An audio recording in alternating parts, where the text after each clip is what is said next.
అందరికీ నమస్కారం అండి. ఈరోజు పెట్ల ఉమాశంకర్ గణేష్ మాజీ ఎమ్మెల్యే వైజాగ్లో ప్రెస్ మీట్ పెట్టాడు. ప్రెస్ మీట్ పెట్టి అంటాడు, అయ్యన్న పాత్రుడు గారు దౌర్జన్యాలను దోపిడీలు చేశారని చెప్తాను సిగ్గు లేకుండా. ఎన్నిసార్లు నీకు చెప్పినా సరే నువ్వు జనాల తప్పుదో పట్టిద్దాం ప్రయత్నం చేసినా జనం ఎవరు నమ్మరు. అయ్యన్న పాత్రుడు గారు క్యారెక్టర్ ఏంటన్నది నర్సీపట్నం నియోజకవర్గంలో ప్రజలు అందరికీ తెలుసు. ఆయన 5-6 సార్లు మంత్రి చేశాడు, ఎంపీ చేశాడు. ఇన్నిసార్లు గెలిచి ఏ రోజు కూడా ఇప్పుడు అవినీతి పచ్చ ఆయన మీద లేదు. రాష్ట్రంలో ఏ పార్టీ వాళ్ళు కూడా అతను ఏలేదు చూపించలేకపోయారు. ఈ రోజు నువ్వు తయారయ్యో తప్పుడు మాటలు చెప్పడానికి. ఇక నర్సీపట్నం నియోజకవర్గంలో ఎవడో నాకు నమ్మడు కదా అని చెప్పేసి వైజాగ్ వెళ్ళావు. వైజాగ్లో మాట్లాడుతున్నావు. ఆ మైక్ పని చేయకపోతే నువ్వే రిపేర్ చేసేస్తున్నావు. కంగారు పడిపోయి ఊరు గాబరా పడిపోయి ఏ సంతంలో మైక్ సెట్లు బిగించుకున్న వాళ్ళు నీలాంటి నా కొడుకుని తీసుకొచ్చి నర్సీపట్నం నియోజకవర్గంలో ఎమ్మెల్యే చేశారు నర్సీపట్నం ప్రజలు. అది నర్సీపట్నం తాలూకా దౌర్భాగ్యం అనమాట. 2019లో జరిగిన దౌర్భాగ్యం అది. నువ్వేం చెప్తున్నావు? స్కామ్లా. అయ్యన్న పాత్రుడు గారు అన్ని సార్లు నువ్వు కానీ నిజంగా పదవులు చేసేలా ఉంటే నువ్వు కొన్ని వేల కోట్లు సంపాదించు. ఎందుకంటే ఎందుకు చెప్తున్నా అంటే విషయం, మొన్న 5 సంవత్సరాలు నువ్వు ఎమ్మెల్యేగా ఉండే 100 కోట్ల పైన స్కామ్ చేసావు. చెప్పమంటావా? ఆ రుజువులు వీడియోలు కూడా ఉన్నాయి నా దగ్గర, మా పార్టీ వాళ్ళ దగ్గర. జగనన్న కాలనీకి భూములు కొనుగోలులో నువ్వు ఎంత స్కామ్ చేసావో, ఆ లబ్ధిదారులందరూ లబ్ధిదారులకి జాగాలు ఇచ్చేటప్పుడు భూములు కొన్నప్పుడు నువ్వు ఏవేవి అక్రమాలు చేసావో అందరికీ తెలుసు. వీడియోలు కూడా ఉన్నాయి నీ మీద.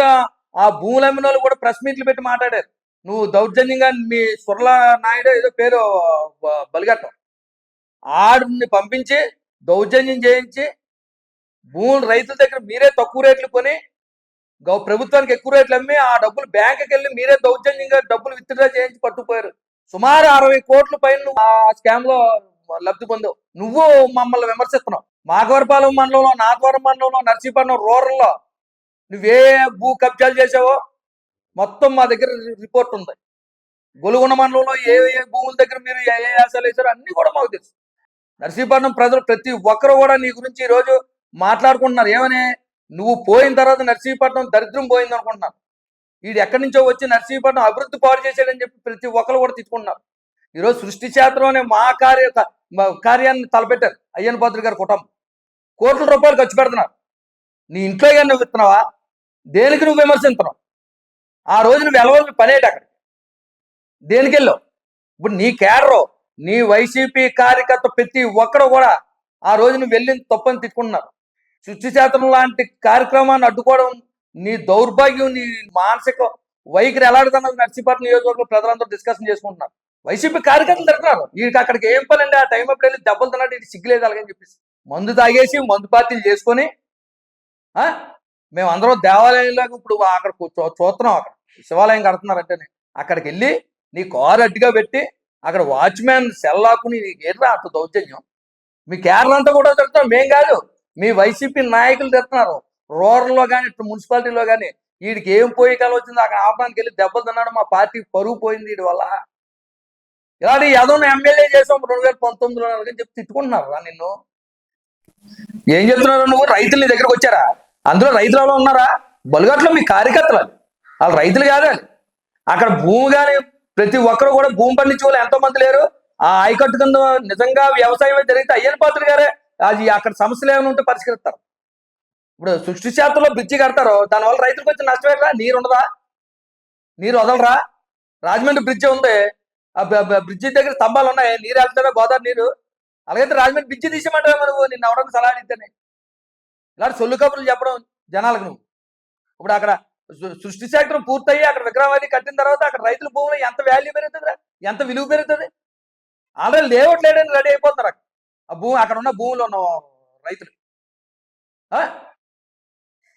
ఇప్పుడున్న రేటు మీద డబుల్ పెరిగిపోతుంది. వాళ్ళు బాగుపడి నువ్వు నర్సీపట్నం బాగుపడి నీకు ఇష్టం లేదు. నువ్వు మమ్మల్ని విమర్శించావా? అయ్యన్న పాత్రుడు గారి కుటుంబాన్ని విమర్శించే స్థాయి ఉందిరా నీకు? ఆయన 45 సంవత్సరాల రాజకీయంలో తంగేరు రాజులు కానీ ఆయన మీద గెలిచిన వాళ్ళు కూడా ఏ రోజు కూడా ఆయన పల్లెత్తి మాట్లాడలేదు రాలనే. అలాంటి మనుషుల్ని విమర్శించడం ఇక్కడ విమర్శించే తొంతరని వైజాగ్ లేవా? ఎప్పుడు కూడా ప్రజలను తప్పుదో పట్టించాలని మాత్రం ఎప్పుడు చూడక. నర్సీపట్నం ప్రజలు ఏ పార్టీ వాళ్ళని సరే అభిమానిస్తారు ఆ కుటుంబాన్ని, అది గుర్తుపెట్టుకో. నువ్వు వచ్చావు నర్సీపట్నం నియోజకవర్గంలో నువ్వేటంటావు? ఇదే కొత్త విధానానికి ఏదో నాంది పలుకుతున్నారు, దౌర్జన్యాలు కాలగలి కానీ తప్పుడు పేలాపలు పేస్తున్నావు. నువ్వు నర్సీపట్నం ఎమ్మెల్యే అయిన తర్వాత డాక్టర్ సుధాకర్ ఎలా చనిపోయారా? నీ ఆఫీస్కి తీసుకెళ్లి దౌర్జన్యంగా అతనితో లెటర్ రాయించి ఆయన అడిగింది ఏంటిది? మాస్క్ అడిగాడు. మార్చి కడిగిన పాపానికి అతను ప్రాణం పోయే వరకు వెంటాడారు నువ్వు నీ జగన్మోహన్ రెడ్డిని. నీ అంతకన్నా దుర్మార్గం ఏమైనా ఉందా? అంతకన్నా దౌర్జన్యం ఏమైనా ఉందా? అలా కాకుండా మార్చి కడిగితే సుధాకర్ చచ్చిపోయేదాకా అంటారు మీరు. వాళ్ళ అమ్మగారు చెప్పారు స్వయంగా, నా కొడుకు చావుకి పెట్లగనేసే కారణం ఆవిడ శాపం తగులుతుందిరా నీకు. ఆవిడ శాపం దేవుడితో పెట్టుకున్నావు, దేవుడి శాపం ఊరుకుని పోదావు. ఆ రోజు నువ్వు అక్కడ అడ్డుతున్నావు కాబట్టే భగవంతుడు నిన్ను అక్కడ రప్పించాడు. ఈ రోజు నర్సీపట్నం నియోజకవర్గంలో ప్రతి ఒక్కరు కూడా నేను చీ అంటున్నారు. ఆ సృష్టిస్తే అతను అడ్డుకోవడంలో తెలుసా నీకు. ఈ వెళ్ళాడు బాగా తన్నరి, మంచి పని జరిగింది, ఇలాంటి యాదవ్ ఇలాగే బుద్ధి చెప్పాలని అనుకుంటారు జనం.